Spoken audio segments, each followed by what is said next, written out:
Et salut les crypto lovers, c'est Will Tamer. Alors, comme vous avez pu le constater sur mon petit short de ce matin, je ne suis pas en Belgique depuis un certain temps. J'avais besoin de vacances, j'avais besoin de me reposer. Et donc voilà. Aujourd'hui, je vois que le Bitcoin chute encore et j'avais envie de revenir sur l'analyse technique que j'avais fait il y a 2 semaines pour voir par rapport à ça où on en est. En tout cas, pour moi, c'est clair et je vais vous exposer tout ça dans cette vidéo. Alors, pour ceux qui ne me connaissent pas, moi, c'est Will Tamer. Ça fait depuis 2017 que je suis dans les crypto-monnaies. J'avais une première chaîne que j'ai perdue, puis une deuxième chaîne que j'ai arrêtée parce que je suis devenu père. Et maintenant, j'essaie de reprendre petit à petit cette chaîne qui s'appelle Will Tamer. Alors ici, on parle crypto-monnaie, actions. Enfin, on va parler actions, options, on va parler investissement, comment dire, on va parler aussi engagement personnel, motivation. Ça va vraiment être une chaîne plus lifestyle. Allez, c'est parti. Enfin, en tout cas, mis sur les investissements. Alors, on va aller sur TradingView, on va voir un petit peu ce qui se passe sur le Bitcoin par rapport à l'analyse technique que je vous avais fait précédemment. Donc, pour ceux qui m'ont suivi, ben, vous savez bien qu'on avait mis une petite green box, on l'a atteinte, on avait fait, comme tu peux le voir ici, on avait fait un biseau d'écartement, on avait fait un biseau haussier, et alors on avait mis le all-time high, le dernier all-time high. On va voir un petit peu ce qui va se passer ici pour le Bitcoin. C'est parti. Alors, donc comme je viens de te dire, ici on a notre biseau d'écartement, ok. On a notre all-time high à 73 568 $. On est sur Bitfinex en daily. On enlève ça. On s'en fout. Ce que tu vois en vert, jaune, orange et rouge, c'est ce qu'on appelle des moyennes mobiles. Ok. Donc il y a la moyenne mobile 25 en vert, la moyenne mobile 50 en jaune, la moyenne mobile 100 en orange et la moyenne mobile 200 en rouge. Qu'est-ce que sont ces moyennes mobiles? Ces moyennes mobiles, c'est une moyenne des clôtures sur une certaine période. Donc ça, c'est la moyenne des clôtures du jour sur 25 périodes. Ça, c'est la moyenne des clôtures du jour sur 50 périodes. Ça, c'est la moyenne des clôtures du jour sur 100 périodes. Et ça, c'est la moyenne des clôtures du jour sur 200 périodes. C'est pour ça que c'est beaucoup plus lissé. Plus tu as une moyenne mobile haute, moins elle colle au cours. Plus elle est courte, comme la 25, plus elle colle au cours. Ok. Alors, on avait déterminé cette droite-là. Comment est-ce qu'on l'avait déterminé comme résistance? Ben, on avait le plus haut là, ce deuxième point-ci, on les a rejoints et on a fait une droite. Ici, on a pris le précédent, le premier plus bas, donc, dernier plus haut, plus bas, jusqu'au plus bas suivant, on avait cette droite.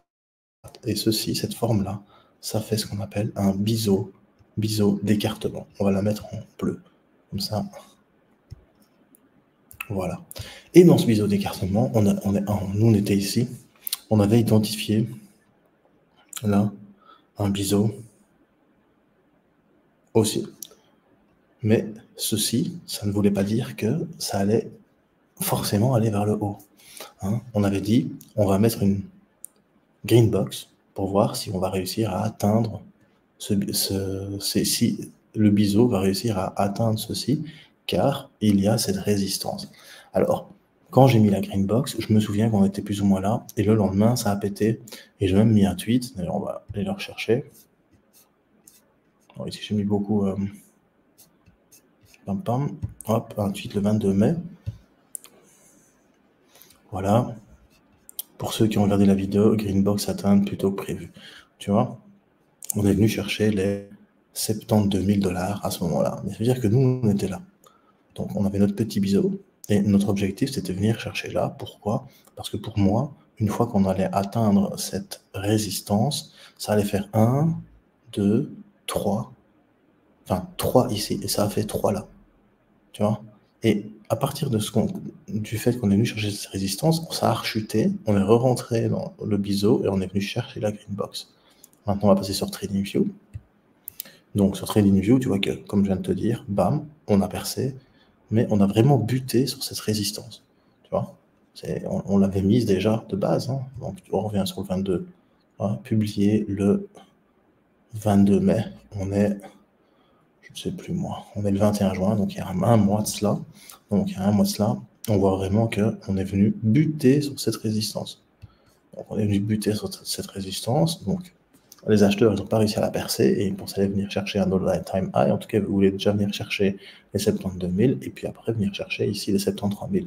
Maintenant, ça n'a pas fonctionné. Conclusion, ben, les vendeurs, ils ont repris la main, c'est redescendu. Hop, on est re-rentré dans ce petit biseau daily qu'on avait. On est venu toucher la résistance ici, pile poil, tu vois, encore cette résistance-là, mais cette résistance-ci, rouge, du biseau haussier. Ça n'a pas marché, donc double résistance à percer ici, pas facile, hein. Ça n'a pas marché, on est venu s'asseoir sur le support du biseau, et hop, on est rentré dans notre fameuse green box. Donc là, mon trade, moi, il est passé, ça est vendu tout seul, je suis content. Conclusion, ici, moi, je m'attendais à ce qu'on perce. Pourquoi? Parce que ici, tu as une première percée, le lendemain, quasiment, on est statu quo, et le surlendemain, on voit qu'on arrive quand même à venir chercher les 71 000. Attends, on va vraiment se mettre comme il faut. Pam, pam, pam. On va prendre ça. Attends, hop, on va prendre une horizontale, ce sera plus facile. On vient chercher les 71 950. Moi, je me dis, ça va, c'est bon. Ah ben non, au final, ça a chuté jusque... Tout ça en un jour. Ça a chuté jusqu'à 68 000 et ça a clôturé à 69 000. Et là, tu vois, c'est un chandelier qui est pas cool. Ce chandelier-là, il te dit quoi? Il te dit que hier, on a essayé de casser, on n'a pas réussi. Avant-hier, on a essayé de casser, on n'a pas réussi. Aujourd'hui, donc ce chandelier-là, on a essayé de casser, on n'a pas réussi. Mais surtout, les vendeurs, ils ont pris la main. Pourquoi? Parce qu'ils ont fait chuter le cours jusqu'à 68 000. Et les acheteurs, ils ont essayé de le refaire monter. Attends, on va zoomer un petit peu. Voilà. Donc, ça a chuté jusqu'à 68 000. Et les acheteurs, ils ont essayé de refaire monter le cours. Le lendemain, que dalle. Il s'est rien passé. Donc là, les vendeurs, ils sont dit, vous savez quoi? On est en train de reprendre peut-être la main. Le lendemain, ils ont voulu vérifier s'ils reprenaient la main, les vendeurs. Ils ont laissé faire les acheteurs. Et les acheteurs, ils n'ont pas fait grand-chose, hein. Ils ont ouvert à 69 000, ils ont fermé à 69 600. Donc là, franchement, moi je suis vendeur, je me dis c'est vraiment une catastrophe. Le lendemain, ici, le 10 juin, tu vois qu'on a une toupie, un peu comme là, mais c'est une toupie vendeuse. Les acheteurs ont essayé de monter jusqu'à 70 000 $, ça n'a pas été, et ils ont fait chuter jusqu'à 69 000 $, et on a clôturé à 69 512 $, plus bas que la clôture de la veille. Conclusion, le lendemain, les vendeurs se sont dit, c'est nous qui avons la main, et ram, voilà, boum, on est descendu jusqu'à 66 000 $, on est quand même remonté au niveau des 67 200 $. Mais là, vraiment, quand tu vois cette bougie ici, tu sais que les vendeurs, c'est logique de toute façon. Depuis là, les vendeurs, ils ont eu leur petite confirmation ici, puis cette confirmation-là. Ici, ils ont laissé faire les acheteurs. Là, ils ont travaillé les acheteurs voir leur force qu'ils avaient. Ils n'avaient pas de force. Conclusion, ça a chuté. Le lendemain, sursaut des acheteurs. Ils se sont dit, bon, on va remonter, hein, parce qu'on ne peut pas descendre jusque bas. Non, on va remonter. Donc, ouverture à 67 000, on monte jusque 70 000. Là, tu te dis, banco, bingo, bro. Ben non. Parce que quand tu vois la mèche ici, et quand tu vois le corps, là, en fait, les acheteurs, ils ont beau avoir monté jusque 70 000 $, ça te dit quoi, ça? Ça te dit qu'en fait, c'est monté, c'est monté, c'est monté, c'est monté, et que derrière, ils n'ont pas su maintenir un prix plus haut que l'ouverture précédente. Et donc, ça montre vraiment une faiblesse chez les acheteurs. Conclusion, les vendeurs de pouilles, ils ont la main, et ils font chuter le cours, tout simplement. Voilà ce qui est en train de se passer sur le Bitcoin. Mais ça ne veut pas dire que le Bitcoin va dumper et que c'est la fin du bull run. Pourquoi? Enfin, du marché haussier. Encore une fois, c'est pas un bull run, c'est un marché haussier. Il faut arrêter avec bull run. Pourquoi? Mais ce qui est intéressant de voir, c'est qu'on a cassé la 25, moyenne mobile. On a cassé la 100, on a cassé la 50. Mais là, tu as quand même un golden cross qui vient de se faire. Tu vois? Ici, il y a la moyenne mobile 100 qui vient de repasser en dessous de la 50. OK?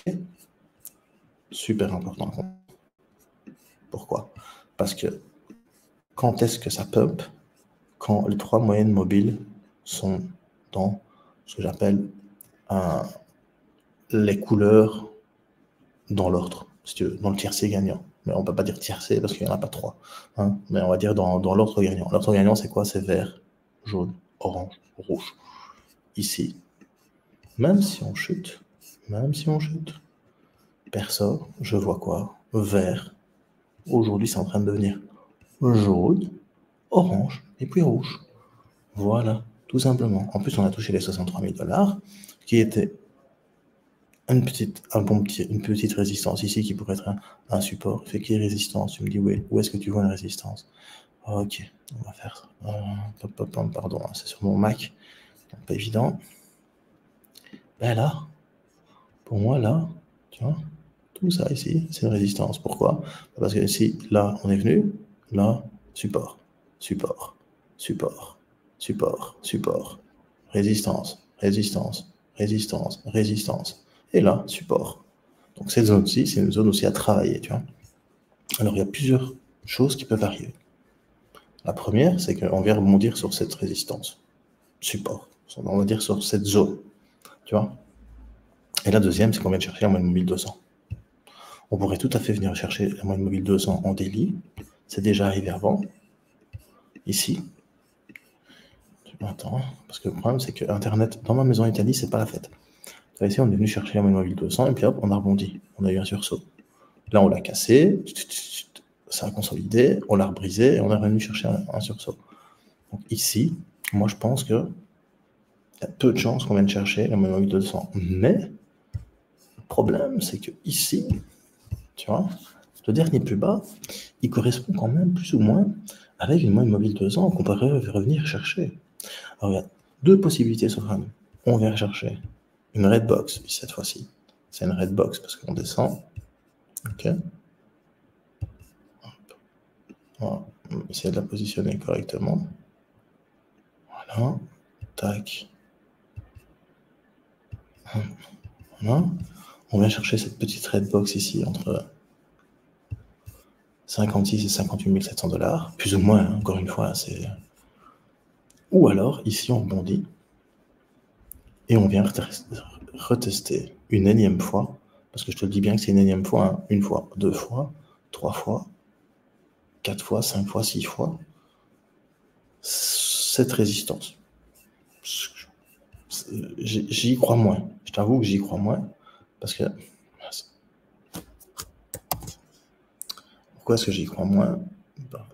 C'est pas compliqué. J'y crois moins parce qu'on n'a pas réussi plusieurs fois à la casser. Donc c'est aveu de faiblesse. Je pense, hein. C'est aveu de faiblesse. Maintenant, je peux me tromper. Hein. Bien évidemment, encore une fois, n'oublie pas, moi je suis juste un gars comme toi qui grave la crypto. On va regarder un peu mon MACD. Mon MACD me dit quoi? Il y a eu un dead cross ici, depuis en chute. Et regarde un peu les histos. Ici, ils sont plus ou moins à la même taille, quoi. Donc ça continue de chuter. Je pense que quand tu vas commencer à avoir des histos qui vraiment, comme ici, tu vois, rétrécissent et viennent te faire quelque chose comme ça, tu vois, à ce moment-là, peut-être, on pourrait se dire changement de tendance et on repartira à la haute. Voilà. Moi, personnellement, ah merde, j'arrive pas à retourner sur... Je suis désolé. Voilà. Moi, personnellement, je vois que ces deux casse peuvent figure. On vient chercher la moyenne de 1200 et après on rebondit.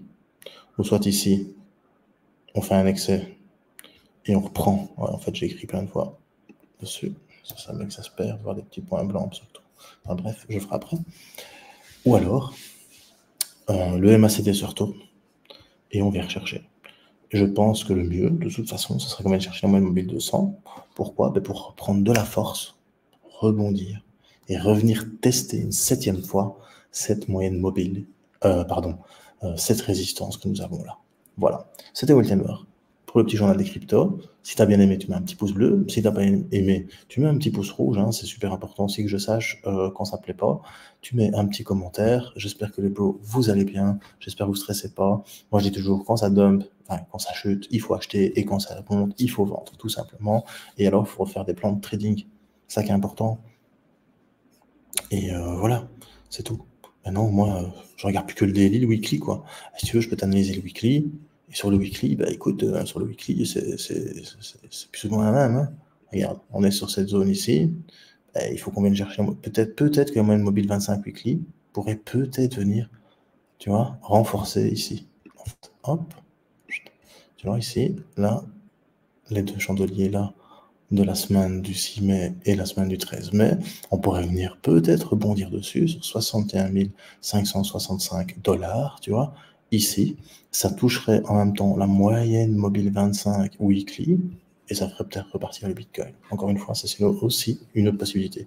Et surtout, en weekly, n'oublie pas que là, il y a eu un dead cross aussi, tu vois. Il y a eu un dead cross ce jour-là, et pourtant, ça continue de monter. Et là, ça chute. Et tu vois bien que les histogrammes sont en train de s'agrandir et descendre. Donc peut-être aussi que ça va continuer de chuter. On va peut-être venir chercher une moyenne mobile 100 weekly ou une 200. Parce qu'ici, tu vois, on n'a pas encore le vert, jaune, orange, rouge. Pour l'instant, on a vert, jaune, rouge, orange. Il doit encore avoir quelque part ici, tu vois, quelque part ici, là, hop, il doit encore avoir un golden cross, tu vois. Si on a notre golden cross ici entre les deux, à ce moment-là, on pourra peut-être repartir à la hausse, mais pas avant. Voilà, c'était Woltemer pour le petit champ de crypto, deuxième fois. Si tu as bien aimé, tu mets un petit pouce bleu. Si tu n'as pas aimé, tu mets un petit pouce rouge. Mettez des commentaires. J'espère que vous allez bien, mes bros. C'était Will. Et surtout, n'oublie pas, choose life, choose freedom, et choose Bitcoin. Peace.